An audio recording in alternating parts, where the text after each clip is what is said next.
because I haven't really documented this properly, I thought I'd make a new video. I haven't really messed around with this for a good few months now, but hopefully as the nights get darker earlier, we'll be able to play again with the kids. But I just wanted to go through the design of this laser tag game that I built probably about a year ago now. I actually started designing it during COVID. All the electronics are bespoke. The main processor board there, this is on the game control unit. The PCB I designed in Eagle and had it made by JLC PCB in China. These were incredibly cheap, talking maybe £2 or £3 a piece. I think postage was more expensive at about 10 quid. It has a radio module operating on, I think it's 433 megahertz. Everything's radio controlled on this. It has a serial LCD display, which is this lovely blue LED display here. I haven't really written much software for this yet. It basically just sends out two sets of commands, a game start and a game end command, but it's my intention on the next version of this game to implement some automatic features such as game timing, automatic ending, you know, uploading scores, that type of thing. We've got the pack, the main pack. Again, these are designed pretty much at the same time, to be fair. You have the front pack, which is this one, and these have some lovely OLED displays. These are really expensive, to be fair, and probably a bit of a risk me using it on something that might end up getting smashed. But the whole system I designed to fit into these plastic clear fronted G-Wiz boxes. It's got multi-colour LEDs for the targets, loosely based on the, I mean, anybody who's old enough to remember the original Laser Quest targets, which were a series of rotating LEDs. I quite like them. I always did like them ever since I worked for Laser Quest as an engineer. I always liked the displays that they used on these. I just thought they were quite effective, so that's what I've sort of kept these.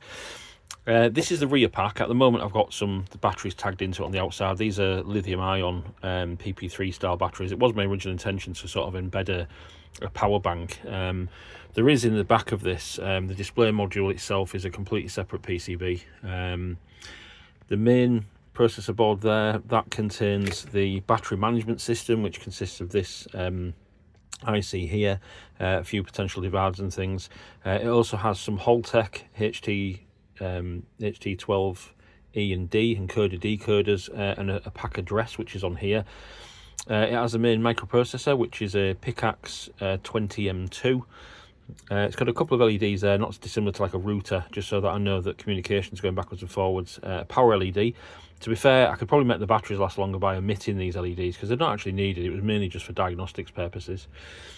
Each display has a infrared receiver on there, which is designed to only receive infrared signals in a certain spectrum.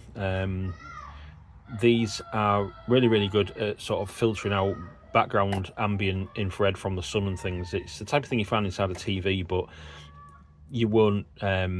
They're a little bit more complicated than that, and they're designed for receiving serial data, which is fed directly into the board here. It's done some pre-processing in this, and then it's actually sent through this umbilical ribbon cable through to the front pack. The front back is the display board itself is not dissimilar to the rear board, but this is where the main sort of processing happens. So we'll just pop this cover off. Let's have a look. There we go. So the main processor is in the front of here. These can be quite sticky. I'm just going to pull that off there like that. There we go. So that's released the front cover. It has this tether on it, just so that you don't lose the front cover. In here it's got the display board, which is exactly the same as the rear one. They're actually wired in parallel though, so whatever the front display does, the back display does. Then inside we have the main processor board. So we have a set of two microprocessors in this, both 20M2 PICAXE and 20M2s. This is the main core processor. This runs the core program and deals with all the sort of serial communication between the displays. It also sends serial communication to a 1 GB MP3 module, which is mounted on the side here. And just sticking out the top there is the SD card, which you can take out, and I can load WAV files onto that, and that will play, let's say, up to about 1 gigabyte's worth of sound clips. All the sound clips that these packs use are freely available on the internet. They're from free sort of WAV sites, so that's all I did was found some laser gun sounds and things. It's got another, that's the LED display at the front, and it's got another microprocessor down there which just deals with all the serial communication. That's embedded onto the display itself, so that's that purely runs the display side of things. It's got a power supply system which is actually embedded underneath that board there, just giving 5 volts to the board. Then coming out of that is the main phaser, the gun, if you like, and I haven't taken this apart, but within this is another board with a microprocessor on, and that deals purely with the serial out communication, but it also drives the laser. It's got a constant current driver in there for the infrared, which is got a decent range on it, at least 20 meters on it, and it doesn't really have any lens at all. All I've done is create basically a tube with the infrared photodiode. You can probably just see it there, infrared photodiode at the end of there. It's got the same infrared receivers on the top of the phaser there, so that you can get a shot in the gun if you like. So you can get a shot in the front, the back and the phaser.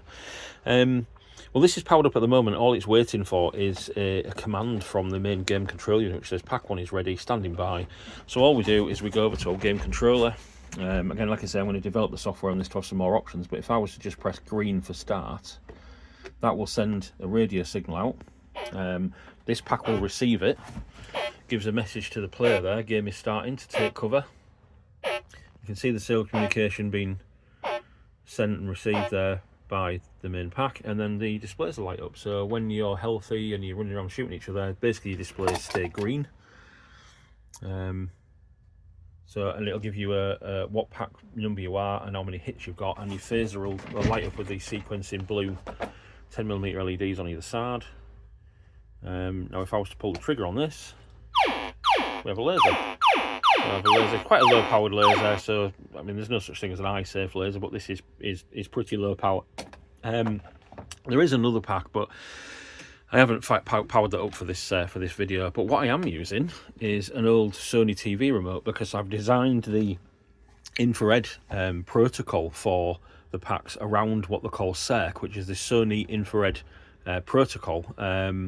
And these packs will actually respond to, ironically, the power button. So if I can simulate being shot by another phaser by just aiming at it and pressing power, so that changes the displays to just flashing red. You get a countdown on the pack there. You've got 10 seconds to hide by default. Both the front and rear packs are doing the same thing, and then everything's inhibited, so during that hit period you can't pull the trigger or anything. And then it will go back to basically just a standard game mode, and it's waiting for another hit. So your trigger's re-enabled and everything. It does have battery management software in it, so it will bring up a message to say that the battery is low and to return to base.